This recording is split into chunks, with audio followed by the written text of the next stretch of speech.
Assalamualaikum, waalaikumsalam warahmatullahi wabarakatuh. Saya lihat Ustadz orangnya sangat percaya diri.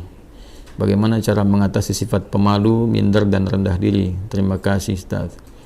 Astaghfirullahaladzim, astaghfirullahaladzim, astaghfirullahaladzim. Saya mohon ampun kepada Allah Subhanahu wa Ta'ala bila ada yang dilihat oleh orang lain berupa hal-hal yang terlihat baik dan sebagainya, tapi ternyata juga saya belum bisa memenuhi seperti apa yang terlihat. Maka semoga Allah mengampuni kekurangan-kekurangan itu, memaafkan dan memberikan bimbingan supaya menjadi lebih baik. Ya, teman-teman sekalian, membangun kepercayaan diri pada hal yang positif itu tidak diikat dengan profesi seseorang, ya, atau tugas seseorang. Ya, kepercayaan diri itu tidak melekat kepada seorang ustadz saja, kiai saja, ya, seorang habib misalnya, seorang guru. Tidak, tapi semua kalangan sepanjang mengerjakan nilai kebaikan mesti membangun kepercayaan diri yang kokoh pada dirinya untuk komitmen mengerjakan kebaikan itu, sehingga melahirkan motivasi kuat untuk melakukannya, mengerjakannya siapapun dan apapun yang ia kerjakan. Apakah ia misalnya dia di birokrat, ya, di dunia birokrasi, apakah di dunia diplomasi, apakah seorang pebisnis, seorang pedagang, seorang perawat, dokter, insinyur, bahkan misalnya dosen, guru, mahasiswa, atau juga pekerjaan-pekerjaan yang dilakukan pada umumnya masyarakat, ya, baik bertani, berkebun misalnya dan sebagainya. Semua butuh kepercayaan diri, dibangun sepanjang dikerjakan itu baik, ya, sepanjang yang dikerjakan itu baik. Nah, sekarang membangun kepercayaan diri itu seperti apa? Maka dimulai dengan hadis Nabi Muhammad SAW yang diriwayatkan oleh sahabat Umar bin Khattab radhiyallahu taala anhu, haddatsana qala, ya kan, an Abi Hafs عن أبي حفص عمر بن الخطاب رضي الله تعالى عنه قال رسول الله صلى الله عليه وسلم إنما الأعمال بالنيات وإنما لكل امرئ ما نوى فمن كانت هجرته إلى الله ورسوله فهجرته إلى الله ورسوله يا فمن كانت هجرته للدنيا يصيبها أو امرأة ينكحها فهجرته إلى ما هاجر إليه. Itu kan rawahul Bukhari. Maka di sini Nabi memberikan tips kepada kita semua, pesan yang sangat kuat. Seseorang itu kalau ingin mengerjakan sesuatu, kembalikan kepada motivasi terkuat dalam dirinya, ya, yaitu niatnya. Jadi ada 3 tahapan kita mengerjakan sesuatu itu berdasar dari dasar hati kita dulu. Yang pertama ada keinginan, ya. Yang kedua ada tekad, yang ketiga ada niat. Nah, keinginan itu disebut iradah namanya. Setiap orang tuh ingin pada segala yang baik. Ya, kalau Anda tanya, mau nggak ke surga? Semua jawab mau. Ingin nggak haji tahun ini? Semua orang ingin. Ya, tapi apakah setiap yang punya keinginan punya tekad? Belum tentu. Ya, tekad itu azam namanya, azimah, punya tekad. Baik, saya ingin ke surga, saya punya tekad yang kuat untuk bisa mendapati itu. Ya, nah tekad ini akan menurunkan turunan-turunan sampai nanti ke niat. Ya, sama persis saya pengen haji nih tahun depan, pengen banget, ya. Beda dengan yang sekedar ingin. Kayak ingin haji, ingin saja, tapi punya tekad, dia ingin mewujudkan keinginan itu. Nah, tahapan mewujudkan tekad tuh ke selanjutnya disebut dengan niat. Ada usaha pendahuluan, ya, nabung dari sekarang, terus berikhtiar, ya, ikhtiar yang optimal sehingga apa yang kita tekadkan itu bisa tercapai. Ingin ke surga, alhamdulillah, bertekad, apa surganya nih, Firdaus, maka kita siapkan, ya, berniat betul-betul, bikin tekadnya itu terwujud dalam bentuk perencanaan awal, perbaiki diri, boleh berhijrah, ya, berhijrah mendekat, meninggalkan yang buruk. Hijrah itu meninggalkan kebiasaan yang kurang baik, yang tidak Allah sukai, kepada kebiasaan baik yang Allah dan Rasulnya sukai. Itu poinnya. Jadi hijrah itu bukan menuntut kita pindah kepada suatu tempat tertentu, ya, kecuali kalau di tempat kita beraktivitas itu sangat tidak kondusif sekali. Ya, susah mendekat kepada Allah, terancam dalam keburukan, ya, di tempat kerja misalnya, tempat kerjanya diliputi keburukan-keburukan yang sulit sekali mendekat kepada Allah. Mau sholat susah, baca Quran susah, sementara kita sadar bahwa rezeki itu yang mengatur Allah, kan kita sadar betul Allah Maha Pemberi rezeki, Allah mendatangkan rezeki. Ya, kenapa kita tidak berpindah ke tempat yang kemudian Allah sukai dan dengan itu keberkahan Allah berikan? Toh tetap kan rezeki tidak akan tertukar, toh tetap tidak akan berkurang. Ini kan poinnya. Nah, itu hijrah yang menuntut perpindahan tempat. Sama dengan tinggal di lokasi misalnya, yang di tempat tinggal itu walaupun kompleknya terlihat megah dan sebagainya, tapi fasilitas untuk masjid tidak ada, mau pengajian susah, mendekat kepada Allah juga tidak mudah, gitu kan? Anda mencari tempat yang teduh, yang nyaman ibadah, yang enak beraktivitas, di situ kemudian Anda membangun kepribadian yang lebih dekat dengan Allah Subhanahu wa Ta'ala. Jadi hijrah itu prinsip dasarnya meninggalkan perbuatan yang tidak disukai oleh Allah dan Rasulnya kepada kebiasaan dan perbuatan yang disukai Allah dan Rasulnya. Jadi bukan menuntut satu perpindahan secara langsung, ya, atau pindah kepada misalnya komunitas, pengajian, golongan tertentu, bukan itu poinnya. Jadi jangan Anda katakan kalau berhijrah ini pindah ke golongan A, komunitas B dengan nama tertentu dan sebagainya. Bukan itu poinnya. Ya, lebih kepada mendekat kepada Allah. Siapapun yang bisa membimbing kita sepanjang sesuai dengan ajaran-ajaran yang disampaikan oleh Nabi, mengacu kepada keterangan dasar Al-Quran, ya kita ikuti dalam kebaikan, ya, tanpa harus mencela atau menepikan orang-orang atau golongan-golongan lain tertentu. Nah, dalam konteks berpindah ini, maka lakukan semua karena Allah. Ya, motivasinya karena Allah dulu, nanti supaya dibimbing oleh Allah. Karena nanti orang melakukan sesuatu itu banyak motifnya. Ya, tadi kata Nabi kan, "Faman kanat hijratuhu lidunya yusibuha", ada yang karena materi dunia. Ya, jadi Anda ini melakukan aktivitas untuk percaya diri ini, ya, mengatasi sifat malu, minder, macam-macam. Apa yang mau dikejar? Karena dunia. Ya, kalau cuma dunia orang banyak sekarang. Ya, ada latihan-latihannya segala rupa untuk mencapai pekerjaan tertentu. Ada latihan sekarang di bidang bisnis misalnya. Dilatih Anda public speaking, bagaimana bicara depan orang, begini, begitu, dan sebagainya untuk capaian dunia. Ya, Anda akan dapat. Kata Nabi, Anda akan dapat. Ya, tidak ada kesalahan di dalamnya, sepanjang dicari itu baik, tapi belum tentu ada pahala untuk bekal pulang. Nah, niat itu menentukan apakah apa yang akan kita cari ini disukai oleh Allah sehingga punya bekal akhirat, value-nya value akhirat, atau cuma dunia saja. Itu poin pertamanya. Jadi tanamkan pada diri kita itu motivasi yang kuat untuk mengerjakan sesuatu ini lillah, karena Allah, ya, dan Rasulnya. Nanti karena Allah itu memberikan kekuatan pada jiwa dan Rasulnya memberikan bimbingan yang sudah Nabi contohkan kepada kita, ya, dan mewariskan pedoman-pedoman kehidupan yang abadi sifatnya. Nanti tinggal diikuti di situ, ya kan? Nah, jadi yang pertama adalah membangun kekuatan niat, motivasi diri dulu. Motivasi diri dulu. Saya ingin melakukan ini sebagai hujjah saya ketika kembali kepada Allah. Ya, saya ingin melakukan ini, ya, supaya Allah ridha dengan saya. Nanti dari niat yang benar itu Allah berikan kekuatan pada diri kita. Nah, niat itu diterjemahkan dengan apa? Setelah muncul dalam hati kita, kita akan memulai aktivitas itu yang baik itu, maka kita bisa mulakan itu dengan memohon kepada Allah. Nah, di sini dia. Jadi membangun sifat kepercayaan diri, diantaranya memulai dengan menautkan aktivitas yang akan kita kerjakan, ya, dengan harapan perlindungan dan pemberian kekuatan serta bimbingan dari Allah. Mohon taufik namanya, minta. Nah, itu keadaan itu disebut dengan tawakal namanya. Ya, tawakal itu menyerahkan keadaan kita yang akan kita ikhtiarkan, baik mulainya ataupun akhirnya kepada Allah, gantungkan kepada Allah, sehingga Allah memberikan perlindungan yang paripurna kepada diri kita. Maka Nabi mengajarkan kita untuk berdoa dalam memulai segala hal. Nah, doa itu juga membangun kepercayaan diri. Makanya orang kalau mau mengerjakan sesuatu, ketika dia berdoa lebih kuat kan? Ya, Anda mau bicara, Anda berdoa. Dan diajarkan kan di Quran, di surat Thaha itu, bagaimana seorang Musa alaihissalam dibantu sekretarisnya Nabi Harun alaihissalam, ya, dua-duanya datang kepada Fir'aun untuk berdakwah, menyampaikan kebaikan, membangun kepercayaan dirinya bagaimana? Kan berdoa dulu. Ya kan? Setelah dia berniat baik, menjadikan semua urusan karena Allah, dibimbing oleh Allah tuh. Ya, bimbingannya indah sekali. Jadi dibimbing oleh Allah, nanti kalau datang katakan yang baik-baik, katakan yang lembut supaya dia sadar. Ya, di Quran surat Thaha itu kan ayat 43 sampai 44, faqula lahu qawlan layyina la'allahu yatadzakkaru aw yakhsha. Katakan yang lembut, ya kan? Katakan yang halus, tutur kata yang baik, yang elok dengan retorika yang benar, ya kan? Sampaikan aja. Nah, mudah-mudahan dengan itu nanti, ya, ada kelembutan pada hati dia sehingga dia merasa takut kepada Allah dan memperbaiki diri. Nanti Allah bimbing, berikan kekuatan. Makanya nanti ayat-ayat berikutnya itu memberikan kepercayaan diri yang kuat kepada Musa. Ketika tawakal itu ada, lalu dibimbing doanya, Rabbi shrahli sadri wa yassirli amri wahlul 'uqdatam bil lisani yafqahu qawli. Lalu kemudian Allah menegaskan, jangan takut Musa, ya, aku akan membersamai kamu, ya kan? Nah, kamu akan dibekali begini begitu dan sebagainya. Ini isyarat Quran yang sangat dalam.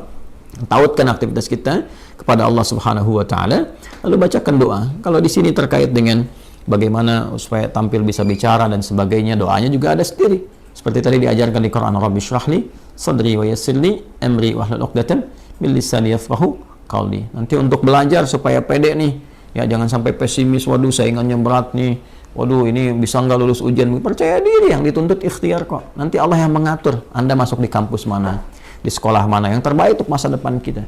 Kadang-kadang harapan kita ke A, tapi kata Allah jangan ke situ, kamu ke B aja, karena kamu nanti bakatnya akan dibutuhkan di bidang ini. Bisa terjadi. Ya, harapan masuk A, tiba-tiba masuk B, dan semua kampus bisa mendapatkan bagian-bagiannya gitu ya. Nah, maka di sini penting kita ikuti. Doa-doanya banyak ya. Rabbi zidni ilma warzuqni fahma, Allahumma faqihni fid din wa 'allimni ta'wil, sesuai dengan bidangnya masing-masing. Kalau belum tahu doanya, ucapkan apa? Ucapkan seperti Nabi bimbing dalam hadisnya. Ya, qala Rasulullah sallallahu alaihi wasallam, kullu amrin dhi balin la yubda'u fihi bi bismillahirrahmanirrahim fahuwa abtar. Maka mulai dengan bismillahirrahmanirrahim. Perbuatan baik itu niatkan, ya. Dalam diri kita kuatkan, ucapkan bismillahirrahmanirrahim. Anda mau kerjakan apa nih? Mau pidato, bismillahirrahmanirrahim. Nah, ba itu nanti ada 14 makna. Di antara makna ba di situ nanti ada sebabiyah. Ya, dengan sebab aku akan mengerjakan ini, aku tautkan karena Allah. Ghayahnya, ghayah lillah, karena Allah subhanahu wa ta'ala. Maka mohonkan kebaikan kepada Allah. Minta kebaikan. Bismillah, ya, Ar-Rahman, Ar-Rahim. Nanti sifat-sifat Rahman dan Rahim Allah akan disertakan kepada kita. Maksudnya apa? Diberikan bimbingannya kepada kita. Dioptimalkan, dinaungkan kepada kita. Dengan rahmat Allah, kita akan dimudahkan beraktivitas. Dengan rahmat Allah, dijaga dari kesalahan. Dengan rahmat Allah, diberikan kekuatan. Itu Bismillahirrahmanirrahim. Makanya Nabi pun ketika mulai menerima wahyu diminta oleh Allah untuk pede, untuk percaya diri. Walaupun Nabi nggak pernah belajar, ya, nggak pernah beliau punya guru formal, nggak ada beliau pernah masuk madrasah, ya kan? Nggak pernah belajar, ummi sifatnya. Ya, sifatnya apa? Ummi. Maka apa yang terjadi? Yang terjadi ketika menerima wahyu kan, ya kata malaikat, iqra, baca. Ma'ana biqari, saya betul-betul nggak bisa baca. Iqra, ma'ana biqari, saya betul-betul nggak bisa baca. Ya, sampai yang ketiga kan, iqra ma'ana biqari. Nabi bisa mengatakan ma qara'tu. Ya, pakai bentuk kata kerja, bentuk past tense, kemudian dengan sigat ma nafi. Ya, saya nggak bisa baca. Tapi ketika ma bertemu dengan ba, itu taukid sifatnya. Ma ana bi. Ya, ma ketemu dengan ba itu penguat taukid. Ba-nya jadi taukid. Saya betul-betul nggak bisa baca. Maka apa yang diturunkan oleh Allah Subhanahu wa taala untuk membangun kepercayaan diri beliau? Iqra bismi rabbikal ladzi khalaq. Muhammad SAW niatkan baca itu, ya, baca untuk mengikuti bacaan yang dibimbing oleh siapa? Oleh hamba yang Allah utus, ya, dan dengan kuasa Allah yang membuat, menjadikan sesuatu aja begitu mudah. Yang mencipta kamu aja begitu mudah, yang mencipta manusia aja begitu mudah. Apalagi menjadikan kamu terbimbing untuk bisa mengikuti bacaan, lebih mudah lagi. Maka lakukan karena Allah. Allah kan kuasa atas segala hal. Anda adabnya, kalau Anda sulit melakukan sesuatu, Anda akan berusaha minta tolong kan pada yang lebih kuat. Oke? Ya, ada misalnya seorang usil pada Anda minta tolong pada yang lebih kuat, atau Anda lapor misalnya kepada yang berwenang dan sebagainya. Kenapa? Karena sifat dan fitrah manusia mencari yang lebih kuat. Siapa yang lebih kuat dibandingkan dengan Allah? Siapa yang memberikan kekuatan pada kita lebih dibandingkan apa yang Allah berikan kepada kita? Maka tautkan dari kita kepada Allah. Iqra bismi rabbikal ladzi khalaq. Nah, inilah kekuatan doa. Doa membangun kepercayaan diri. Doa membangun kekuatan. Ya, nanti setelah itu yakinkan bahwa apa yang Allah berikan kepada kita itu sempurna dan bisa melakukan apapun. Ya, sepanjang nilai itu baik. Wa 'allama Adama al-asma'a kullaha. Allah mengajarkan kepada Adam semua jenis segala hal yang bisa digunakan dalam beraktivitas di bumi ini. Ya, karena Adam itu nabi, Adam itu rasul. Nabi bukan rasul, maaf. Adam itu nabi walaupun beliau bukan rasul. Ya, karena bedanya kalau nabi diberikan risalah terbatas untuk diri dan kerabat dekatnya, ya tidak untuk umat. Adam diutus, umat belum ada, baru ada diri dan kerabat dekatnya, itu istrinya sendiri dan nanti anak keturunan awal dasarnya. Maka dipilih oleh Allah di Quran misalnya surah ke-3 Ali Imran ayat ke-33. Innallaha astafa Adam. Nanti baru ketika ada umat, komunitas, nanti risalah diberikan membimbing umat menjadi rasul, yaitu Nuh alaihissalam. Makanya nanti innallaha astafa Adam wa Nuha, ya, wa ala Ibrahim wa ala Imran ala alamin. Dan ketika Allah kemudian memberikan sifat pengajaran, ada fitrah kenabian. Fitrah kenabian itu diajarkan secara langsung. Semua diajarkan, segala hal yang terkait dengan kebutuhan membangun risalah di muka bumi ini. Jadi nabi, rasul diajarkan, semua diajarkan. Nah, tapi mereka manusia. Kita manusia, kita bukan nabi, kita bukan rasul. Kita manusia, kita bukan nabi, kita bukan rasul. Maka sifatnya potensi ditanamkan pada diri kita. Jadi di dalam diri kita ini potensinya banyak sekali bakatnya. Ya, dan kita harus yakin, percaya diri, bakat apapun yang dibutuhkan untuk memberikan maslahat pada kehidupan kita di bumi ini bisa dicapai. Jadi di sini ini ada kemampuan dalam diri kita ini.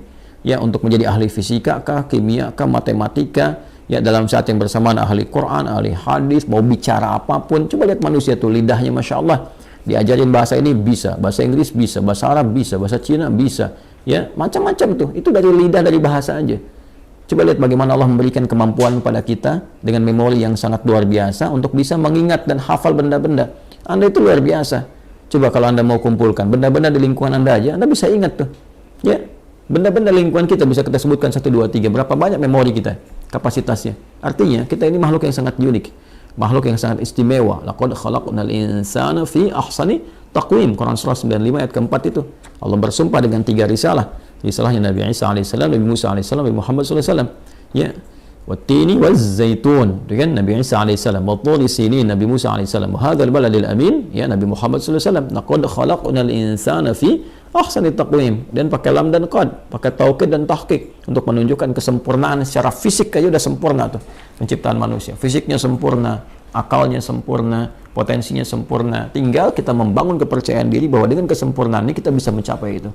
Kita bisa percaya pada diri kita dan tautkan kepercayaan itu kepada Allah Subhanahu wa taala. Maka itu diantara cara yang terbaik. Kemudian setelah itu ikhtiar dan belajar secara bertahap. Ya, la tarkabunna tabaqan an tabaq, step by step. Barangkali di sini nanti akan ditemukan beberapa kekurangan yang Allah tampakkan untuk diperbaiki. Jadi kalau salah wajar, namanya baru belajar. Ya, kalau sudah pintar ya wajar kalau nggak salah lagi. Kan kita baru belajar nih. Belajar bicara ada salah, wajar. Ya, saya saja bisa salah. Ya, dan pasti salah karena manusia kan sifatnya. Tadi barusan kan salah. Ya, salah ada slip of tongue misalnya, ketidaksengajaan, atau bahkan pikiran lebih cepat duluan, lisan baru bisa mengikuti, mungkin terjadi. Ya, atau memang betul-betul salah dan harus dikoreksi. Ya, tidak ada yang sempurna. Karena itu disebut dengan insan, kata Ibnu Abbas radhiyallahu taala anhuma, yang dikutip kemudian oleh Ibnu Mandzur dalam kitabnya Lisanul Arab, summiyal insanu insanan minan nisyan. Ya, disebutkan insan itu ya dari kata nisyan. Nisyan itu lupa. Ya, manusia itu akarnya insan seakar dengan nisyan, yaitu lupa. Li'annahu 'indama uhida ilaihi fanasiya. Karena ketika dia punya komitmen kadang dia lupa. Dia punya komitmen dengan Allah untuk menyembah, dia lupa, nggak nyembah Allah. Dia punya komitmen berbuat baik, dia lupa, nggak berbuat baik. Ya, makanya kalau ada orang berdusta, sebetulnya dia tahu dusta itu salah, cuman saat berdusta dia lupa. Ya, dia tahu korupsi itu salah, cuman saat korupsi dia lupa. Makanya lupa itu seringkali disandingkan dengan salah. Ya, nasiya itu lupa, nasitu saya lupa, nasina ya kita lupa, akhta'a itu salah, akhta'tu saya salah, akhta'na kita salah. Rabbana la tu'akhidna in nasina au akhta'na. Ya Allah, mohon jangan hukum kami kalau kami pernah lupa dan dari lupa itu jadi salah. Itu di Al-Baqarah ayat 286. Jadi nasiya itu lupa, nanti turunannya insan disebutkan setidaknya 65 kali kurang lebih dalam Al-Quran. Nah, ya, kadang repotnya makanan kita nasi. Nasi, banyak makan nasi, banyak lupa. Saya pernah waktu kuliah itu dosen kami tanya, mana kita apa artinya ini? Kita jawab kompak, nasina ya Ustaz, kami lupa. Maka Ustaz kami respon, akaltum nasi katsiran fanasitum. Kalian banyak makan nasi maka kalian lupa. Nah, itulah di antara langkah-langkah awal membangun kepercayaan diri, memotivasi, menguatkan niat, memohon kepada Allah bimbingan, kemudian mendekatkan diri kita kepada Allah dengan berdoa sesuai dengan objek aktivitas yang akan kita kerjakan, atau setidaknya mengucapkan Bismillahirrahmanirrahim sebelum memulai aktivitas. Setelah itu yakin pada diri kita ada potensi untuk melakukan itu, lalu belajar dari kekurangan, kesalahan. Kalaupun ada salah, jangan langsung divonis saya nggak bisa. Tidak, bukan begitu caranya. Tapi Allah menampakkan itu supaya diperbaiki. Nah, jadi lebih baik untuk ke depan. Setelah itu nikmati hasilnya. Ya, ikuti, nikmati, dan bangun tawakal hasilnya kepada Allah. Fa idza faraghta fansab wa ila rabbika farghab. Kalau sudah selesai, tata lagi dan hasilnya tujukan kepada Allah, tawakal bagaimana Allah memberikan yang terbaik kepada kita. Wallahu ta'ala a'lam bis-shawab.